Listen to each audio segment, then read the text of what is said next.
Your air conditioner runs $29 billion a year in this country, nationally, every summer, every household paying its share. Every month, a bill arrives. Every year, the bill grows. There is a structure that needs no bill, no compressor, no refrigerant, no ductwork, no electrician, no service contract, no moving parts at all. It is a tower, built from mud brick and geometry. It catches wind above the roofline and pulls it down through the house without consuming a single watt. It works in 104-degree desert heat. It has worked for 3,300 years. In Yazd, Iran, one of the hottest inhabited cities on Earth, 700 of these towers still stand. Some date to the 14th century. One rises 33 meters above its roofline and has never required a repair invoice. Your building code has no chapter for it. This is not a story about a technology that failed to work. This is a story about a technology that failed to generate a monthly bill.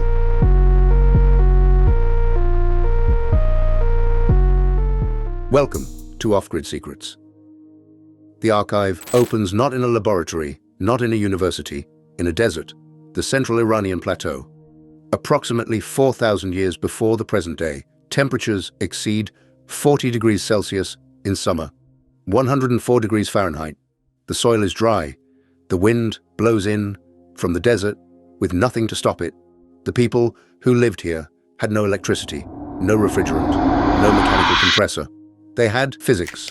They set towers at specific heights on the roofs of buildings to capture the breeze and transfer it underground within the structure, pulling cool air into large rooms and halls during the hottest days of the season. The device is called a badgir, in Persian, bad meaning wind, gir meaning catcher. The physics is not complicated, but it is relentless. Hot air is less dense than cool air. It rises. The interior of a building accumulates heat through the day. That heat needs somewhere to go. The wind tower gives it a path. Hot interior air climbs the shaft, exits at the top. The pressure differential it creates pulls cooler air in through lower openings across the floor through the rooms. The occupants feel a breeze. In a windless environment, the tower functions as a thermal chimney. Solar heating of the shaft walls creates convective flow.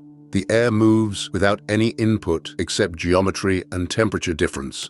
It cannot be metered. You cannot send an invoice for convection. Wind catchers can reduce temperature inside the house by 8 to 12 degrees Celsius, 14 to 22 degrees Fahrenheit, compared to outdoor temperature. In Yazd, specifically, studies have documented temperature reductions of up to 15 degrees Celsius inside wind tower houses during peak summer heat. And here is the part every air conditioning company nervous. So effective has been the wind tower in Persian architecture that it has also been routinely used as a refrigerating device.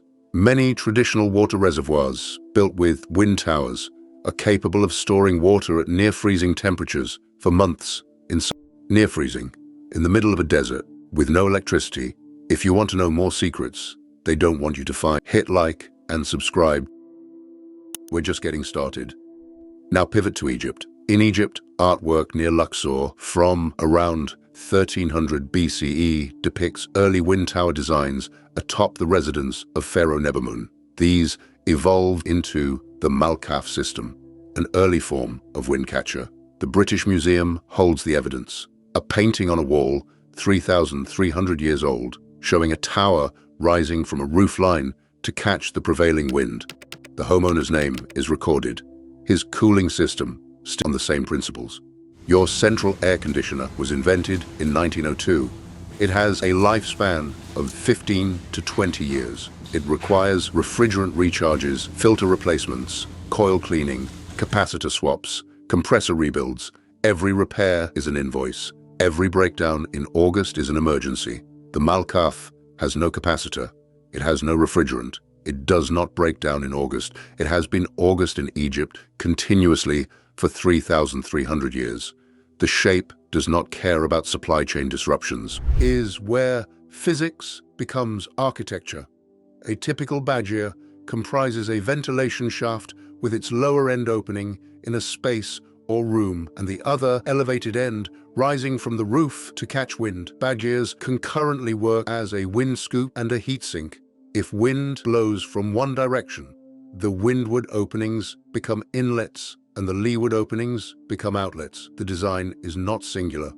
It adapted to every climate that needed it. In Yazd, where wind comes from many directions, towers are 4 and 8-sided with internal partitions, parallel shafts that work simultaneously from multiple angles. In Maybod, 50 kilometers away, where a harsh, single-direction desert wind dominates, the towers are smaller, single-opening, facing away from the grit. In the Persian Gulf ports, towers are built to catch sea breezes on one side. In Egypt, the Malkaf opens against the prevailing north wind and directs it down through the building and out through the courtyard. Wind catchers with square horizontal cross-sections are more efficient than round ones. The sharp angles make the flow less laminar, encouraging flow separation. Suitable shaping increases suction.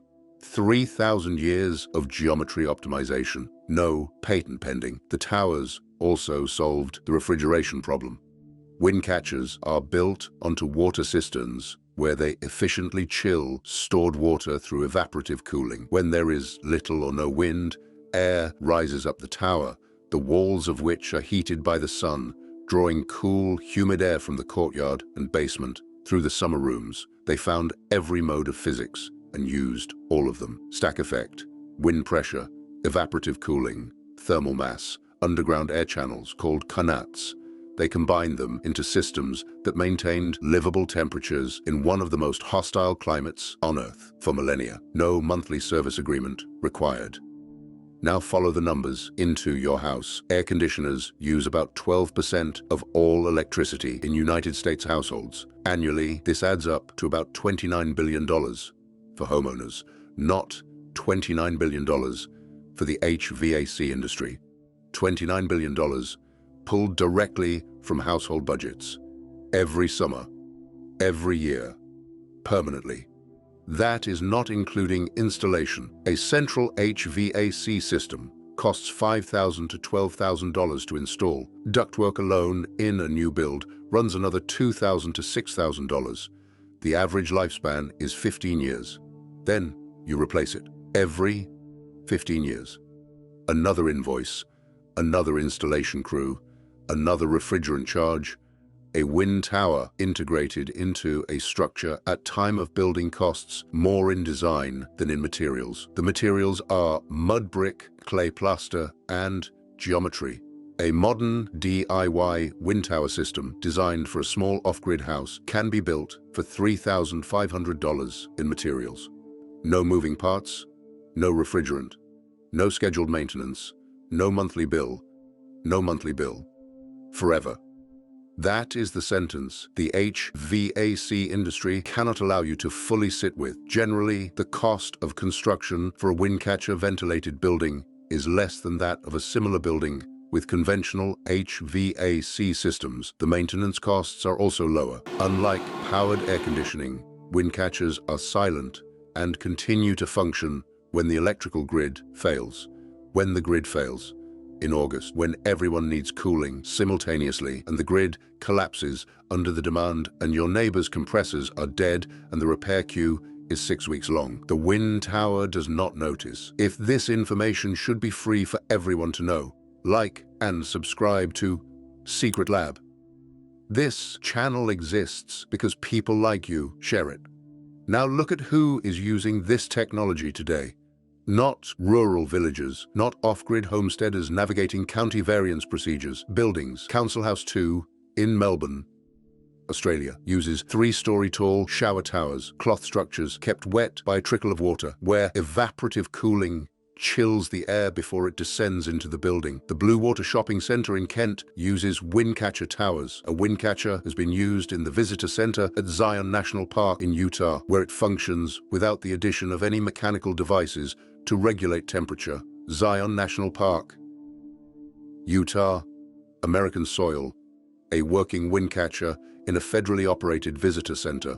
In Yazd, the oldest of the city's 700 windcatchers dates back to the 14th century. UNESCO listed Yazd as a World Heritage Site in 2017, describing it as a living testimony to intelligent use of limited available resources in the desert for survival. Intelligent use of limited resources. That phrase sits in a UNESCO declaration while American homeowners spend $29 billion a year on electricity to cool the same air the same physics would cool for free. The head of Dowlatabad Garden, home to a 33-meter wind catcher, described the cooling method as totally clean because it uses neither electricity nor polluting materials.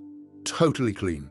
No emissions, no refrigerant, no monthly bill, no emergency service call in August.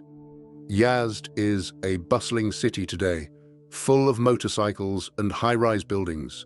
The centuries-old wind catchers stand in sharp contrast to the modern cement buildings that replaced them. The ancestral heritage has been largely forgotten, especially since the emergence of air conditioners, and their monthly invoices, and their 15-year replacement cycles, and their $29 billion annual claim on household budgets, and their contractors, and their refrigerant suppliers, and their code pathways, and their lobbyists. The wind tower predates all of them by 3 millennia. They coded it out. They cannot code out physics for those willing to navigate the edges of the system.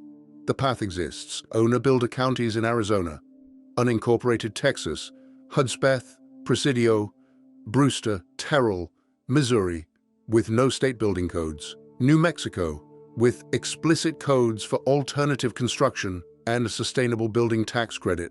Saguache County in Colorado, Greene County, with no residential codes at all. These are not lawless places. They are places where the machine's grip loosens enough for physics to get through. In those places, a properly oriented structure with thick thermal mass walls, a central vertical shaft, and strategically placed low and high openings can maintain interior temperatures 15 to 22 degrees Fahrenheit below the outdoor reading without a single watt of electricity. Not 15 degrees below the indoor thermostat, 15 to 22 degrees below the outdoor temperature on the hottest day of the year. The $3,500 in materials does not include an energy bill. It does not include a service contract. It does not include a replacement in 15 years. It includes a shaft, an opening, geometry, and the same physics that cooled Pharaoh Nebamun's house in 1300 BCE while his mortuary painting was still fresh on the wall. The paradox of this archive is simple.